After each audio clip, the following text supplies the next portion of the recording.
Assalamualaikum, saya ucapkan kepada Madam Lily yang merupakan pensyarah bagi saya dalam kursus PKUK 1143 yang merupakan subjek kurang upaya intelektual, kurang upaya fizikal dan masalah kesihatan bagi murid berkeperluan pendidikan khas. Jadi, saya akan membentangkan tentang raporan program pemulihan dalam komuniti ataupun disebut PDK yang telah saya lewati, iaitu PDKQ. Saya dan juga 3 orang rakan saya serta ditemani oleh 3 orang senior telah pun pergi ke PDKQ pada 13 Mac 2024 yang lalu. PDKQ ini bertapak di nombor 24 Jalan Perkasa 3, Maluri, 55,100 Kuala Lumpur. Secara ringkasnya, PDKQ ini mula ditubuhkan pada tahun 2009. PDKQ ini merupakan sebuah program prasekolah khas yang dikhususkan kepada kanak-kanak dengan masalah pendengaran. Justeru, PDQ ini menggunakan kaedah pertuturan Q, iaitu salah satu sistem pengajaran dan pembelajaran yang dibina khusus untuk individu-individu yang mengalami masalah pendengaran. Jadi sebenarnya pertuturan Q ini dia berbeza dengan sign language biasa. Dia boleh dikatakan agak berbeza lainlah daripada sign language biasa. Kini PDQ ini mempunyai seramai 42 orang pelatih dengan lingkungan umur antara 3 hingga 12 tahun. PDQ mempunyai seramai 7 orang pelatih dengan masalah pendengaran, 2 orang pelatih sindrom Down, 2 orang pelatih dengan ketidakupayaan pelbagai dan selebihnya pula adalah pelatih-pelatih autism dengan tahap ringan, sederhana dan teruk. Akhir sekali, PDKQ ini dibarisi oleh 13 orang petugas ataupun cikgu dan 13 orang ahli jawatan kuasa yang terdiri daripada ibu bapa, para pelatih dan juga ahli-ahli sukarelawan.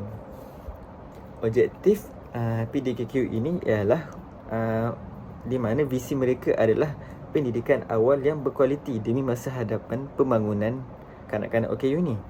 Misi PDKQ ini pula adalah membantu kanak-kanak OKU dengan memberi pendidikan intervensi awal melalui program pemulihan serta membantu ibu bapa dalam persediaan ke arah sekolah persediaan anak tersebut untuk melanjutkan pelajaran ke sekolah rendah. Menyediakan perkhidmatan kepelbagaian untuk kanak-kanak OKU dengan persekitaran pembelajaran kondusif ke arah pendidikan yang lebih cemerlang serta berkualiti. Yang ketiga adalah menggalakkan serta memperkasakan khidmat sukarelawan serta berkolaborasi dengan ibu bapa, komuniti dan NGO dalam penglibatan program PDK supaya bergerak aktif ke arah kecemerlangan pertubuhan.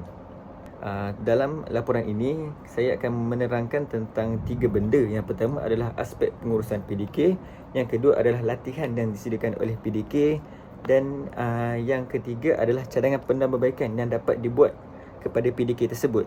Jadi kita akan tengok dahulu dari segi aspek pengurusan PDK, yang mana saya telah mengenal pasti 4 aspek pengurusan PDK. Yang pertama adalah waktu pengoperasian PDK ini, yang kedua bilik darjah, yang ketiga aktiviti sosial ataupun permainan, dan yang keempat adalah dari segi kewangannya. Kita tengok dulu yang pertama adalah waktu PDK ini beroperasi. PDKQ beroperasi pada hari Isnin hingga hari Jumaat, bermula pada jam 8 pagi sehingga 12 tengah hari. Ni boleh dikatakan waktu standard lah bagi semua PDK dekat Malaysia ni. Sekiranya terdapat pihak yang ingin berurusan dengan pihak PDK, mereka perlu memaklumkan terlebih dahulu kepada penyelai PDK bagi melancarkan pengurusan PDK. Macam kami sendiri pun, sebelum kami ke PDK hari itu, kami telah maklumkan tentang tentatif program kepada pihak PDK lah, supaya mereka tahu dan mereka tak berasa terkejut macam kenapa tiba-tiba pihak IPG datang. Jadi kami telah maklumkan kepada mereka dengan maklumat awal lah untuk memudahkan program yang kami jalankan pada hari tersebut. Berikut pula adalah jadual pembelajaran harian di PDKQ. Jadualnya bermula pada jam 8 pagi hingga 8.30 pagi, di mana perhimpunan akan dijalankan. Seperti dalam gambar yang pertama tersebut, pelatih-pelatih akan berkumpul di luar kelas bagi menyanyikan lagu. Kerana seperti yang kita tahu,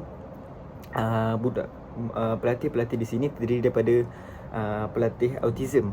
Jadi mereka lebih gemar melakukan aktiviti-aktiviti yang berunsurkan muzik ataupun aktiviti-aktiviti yang berulang-ulang. Kan perhimpunan ini dilakukan secara setiap hari kan. Jadi mereka lebih sukalah untuk melakukan perhimpunan ini. Jadi seterusnya pada pukul 8.30 sehingga pukul 10.30 adalah waktu akademik lah, dikatakan waktu akademik, di mana mereka akan belajar subjek Maths dan Sains. Yang ni jadual ni pada hari Rabu. Jadi pada hari lain mungkin dia akan tukar subjek tersebut. Contohnya mungkin pada hari Khamis subjek BM dulu, lepas tu subjek matematik, dia macam tukar-tukar. Tapi apa yang saya dapat tahu, dia memfokuskan kepada akademik lah sedikit. Kemudian pada jam 10.30 hingga 11 adalah waktu rehat. Dan pada jam 11 hingga 12.30 adalah subjek macam satu subjek akademik dan satu lagi adalah aktiviti. Tapi lebih dikatakan mereka lebih difokuskan untuk melakukan aktiviti.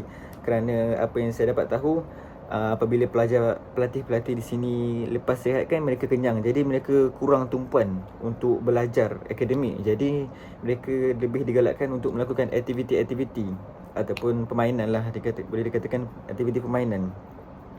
Dan pada jam 12.30 ini waktu pelatih-pelatih ni pulang. Ini waktu rehat, di mana waktu rehat adalah pada jam 10.30 pagi, di mana loceng akan berbunyi menandakan waktu rehat bagi para pelatih. Pelatih akan diminta untuk mengosongkan kelas dan berkumpul di kawasan lapang yang berada di luar kelas. Kemudian para pelatih akan makan bersama-sama dengan bimbingan guru. Seperti dalam gambar ni kita tengok pelatih makan beramai-ramai di meja dengan bimbingan guru. Kerana kalau tanpa bimbingan guru mungkin mereka sukar untuk makan kan. Okay, dan seterusnya sementara menunggu waktu rehat, kami di sana hari itu sempatlah untuk beramah mesra ataupun bermain bersama pelatih. Dan dapat lihat gambar ni, saya, Syamil, Hazim dan juga Alia sempat bermain bersama-sama pelatih. Macam-macam jenislah permainan kami lakukan. Kerana kami seronok tengok reaksi mereka. Mereka macam berasa seronok dapat lihat daripada riak wajah mereka keseronokan tersebut. Kedua adalah dari segi bilik darjahnya. Okay, PDKQ ini mempunyai beberapa buah kelas yang membezakan jenis pelatih di sini. 2 buah kelas telah dibagikan menjadi 2 disebabkan kapasiti tempat yang terhad kerana bilangan pelatih semakin bertambah. Nama kelas di sini adalah berkonsepkan semula jadi. Okay, yang pertama kita ada kelas Little Seed. Kelas ini mempunyai 10 orang pelatih. Tahap kefokusan mereka adalah sangat rendah, di mana pelatih yang kerap mengamuk ataupun kita sebut tantrum akan ditempatkan di dalam kelas ini.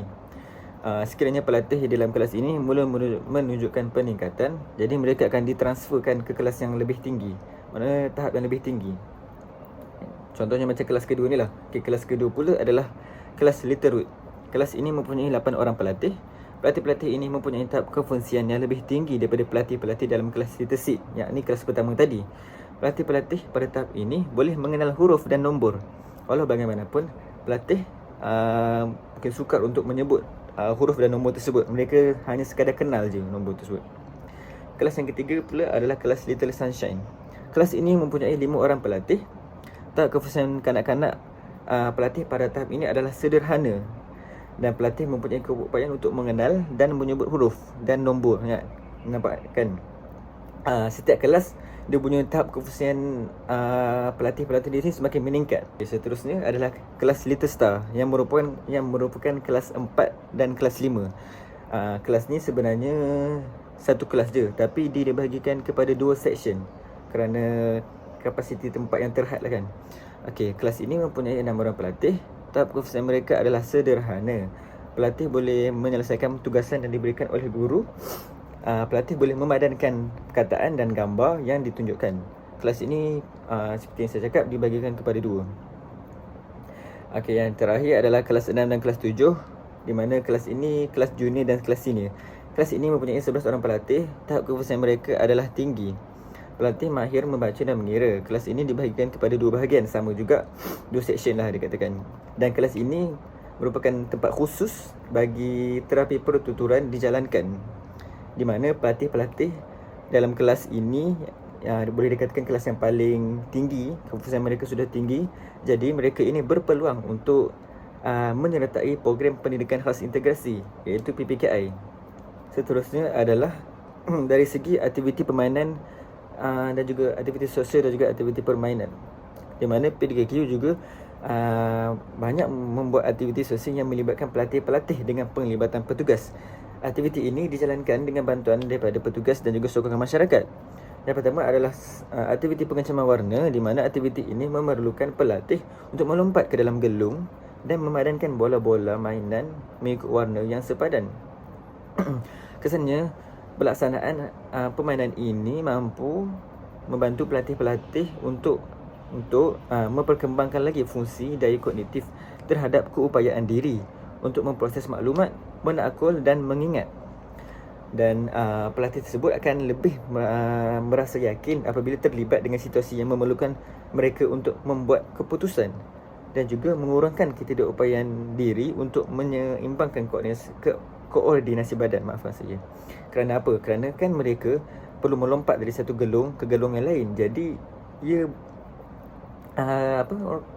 keseimbangan badan ni amat penting, yang membolehkan mereka supaya mereka boleh melompat dari satu tempat ke tempat yang lain. Okey, aktiviti yang kedua pula adalah aktiviti rolling the ball. Aktiviti ini pula memerlukan pelatih untuk memegang sebuah gelung plastik dan membawa bola menggunakan gelung plastik tersebut untuk menintangi halangan-halangan, iaitu kun. Okey, dia macam pelatih tu perlu bawa bola tu mengelilingi kun sebanyak 2 atau 3 kali lah, sehinggalah kembali ke tempat asal. Okey, antara kelebihan aktiviti-aktiviti ni kepada pelatih adalah dapat meningkatkan kemahiran psikomotor mereka, yakni motor halus dan juga motor kasar. Dan juga melatih para pelatih untuk menggunakan kemahiran koordinasi mata dan tangan, kemahiran menyelesaikan masalah dan koordinasi keseimbangan badan. Urusan yang keempat adalah kewangan. PDKQ memperoleh peruntukan kewangan dari pelbagai sumber. Antaranya adalah daripada Jabatan Kebajikan Masyarakat dan sumbangan dana JKM, di mana PDKQ memperoleh RM3,000 sebulan daripada pihak JKM. Elemen petugas adalah sebanyak 1,200 seorang, yang mana mereka ini terdiri daripada sukarelawan. Yang kedua, PDKQ juga ada memperoleh sumbangan dana daripada pelbagai pihak, contohnya melalui kutipan derma, sumbangan dan sumbangan komuniti tempat. Seterusnya adalah aspek latihan, yang mana aspek kedua yang dinilai di PDK ini, di mana PDK ini ada menjalankan terapi pertuturan, terapi cara kerja dan juga pemeriksaan gigi dan kesihatan. Yang pertama adalah terapi pertuturan. Seperti yang saya beritahu tadi, PDKQ ini mempunyai satu bilik khusus yang bagi menjalankan terapi pertuturan, di mana terapi pertuturan ini bertujuan untuk membantu pelatih yang mempunyai masalah kelewatan pertuturan. Sebagai contoh, mempunyai masalah bahasa. Ada juga pelatih kat sini yang mempunyai mulut sumbing, yang mengganggu proses untuk mereka bertutur, dan di mana terapi ini dijalankan oleh petugas PDK itu sendiri. Terapi ini dijalankan setiap bulan. Yang kedua pula adalah terapi cara kerja. Terapi cara kerja ialah latihan aktiviti-aktiviti yang bermakna untuk meningkatkan tahap kefungsian seharian pelatih-pelatih ini. Terapi cara kerja ini memberi tumpuan kepada pelatih yang mempunyai kecacatan fizikal, diri dan kognitif, di mana pakar terapi cara kerja ini akan datang ke PDK bagi menjalankan terapi kepada pelatih-pelatih ini, di mana sama juga terapi cara kerja ini dijalankan setiap bulan. Dan yang ketiga adalah pemeriksaan gigi dan juga kesihatan. PDKQ juga ada menjalankan pemeriksaan gigi dan kesihatan bagi pelatih-pelatih mereka, di mana doktor dari Klinik Kesihatan Kampung Pandan hadir ke PDK untuk menjalankan pemeriksaan kesihatan sendiri kepada pelatih-pelatih. Contohnya pemeriksaan gigi, timbang berat, dan pemeriksaan kesihatan ini bertujuan untuk memastikan tahap kesihatan pelatih dalam keadaan yang baik. Petugas PDK dapat mengenal pasti apa keperluan rawatan kesihatan yang mungkin diperlukan oleh pelatih. Ini merupakan kebaikan-kebaikan pemeriksaan kesihatan ini dijalankan kepada pelatih-pelatih ni. Dan yang ketiga adalah cadangan penambahbaikan yang saya rasa perlu kepada PDKQ ini. Yang pertama adalah perlu pelbagaikan program sosial. Yang kedua, perlu naik taraf infrastruktur. Dan yang ketiga, perlu kolaborasi dengan pelbagai pihak luar. Pertama adalah pelbagaikan program sosial. PDKQ perlu melaksanakan lebih banyak lagi aktiviti dan program sosial. Hal ini agar pelatih dapat melibatkan diri dalam masyarakat. Contohnya melaksanakan hari raya, hari kemerdekaan dan lain-lain. Dikatakan sebenarnya PDKQ ini telah pun banyak menjalankan program sosial, tapi kita perlukan lebih banyak lagi program sosial ini. Kerana apa? Kerana supaya masyarakat itu lebih mengenali, lebih faham tentang keperluan-keperluan pelatih-pelatih PDK ini. Supaya pelatih juga dapat lebih berinteraksi dengan masyarakat-masyarakat, supaya mereka tidak berasa takut lah untuk berinteraksi pada masa dewasa nanti. Yang kedua pula adalah dari segi infrastruktur.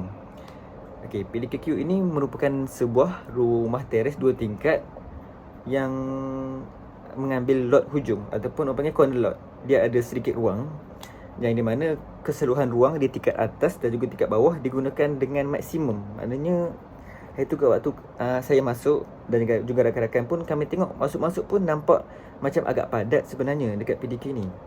Di mana PDKQ ini mempunyai 42 orang pelatih yang akan bertambah dari masa ke semasa, menyebabkan ruang PDK ini menjadi sempit.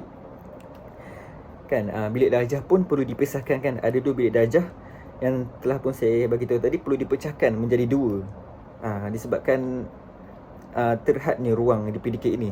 Jadi saya rasa infrastruktur PDK ini perlulah ditambah baik. Contohnya diperbesarkan lagi ruang-ruang bagi memudahkan lagi proses pembelajaran dan pengajaran dijalankan, dan juga supaya lebih ramai lagi pelatih-pelatih dapat masuk ke PDKQ ini. Yang ketiga adalah kolaborasi dengan pihak luar. Di mana PDKQ perlulah berkolaborasi dengan lebih banyak lagi pihak luar agar dapat memperkenalkan PDK ini kepada masyarakat. Sebagai contoh, melakukan kolaborasi dengan Institut Pendidikan Guru, iaitu kami lah, itu kan, melakukan kolaborasi dengan pihak PDK ini. Hal ini agar hubungan yang erat dengan pihak lain terjalin. Di mana sekiranya hubungan erat itu terjalin, ini akan memudahkan lagi pelbagai jenis program dapat dijalankan di PDK ini. Ini penutup program di mana kami ada memberi sedikit hadiah dan juga sendah hati kepada pelatih. Yang ni kami ada bagi hadiah, kami bagi stiker kepada para pelatih tersebut, kerana kami telah membuat kajian bahawa kita tak perlu bagi hadiah yang besar-besar pun. Macam coklat tu tak boleh bagi sebab akan membuatkan mereka lagi aktif kan. Jadi kami memilih untuk membagi stiker kepada pelatih-pelatih, kerana mereka macam reaksi mereka suka kepada stiker tersebut. Mereka nak banyak, mereka ambil stiker tu lekat dekat baju, dekat tangan, dekat beg sekolah sendiri. Ini pula kami ada menyediakan sesi penyerahan cendah hati dan penggambaran bersama petugas-petugas sebagai tanda kenang-kenangan lah kepada PDKQ ini. Sekian, itu sahaja pembentangan saya. Sekian, terima kasih. Assalamualaikum.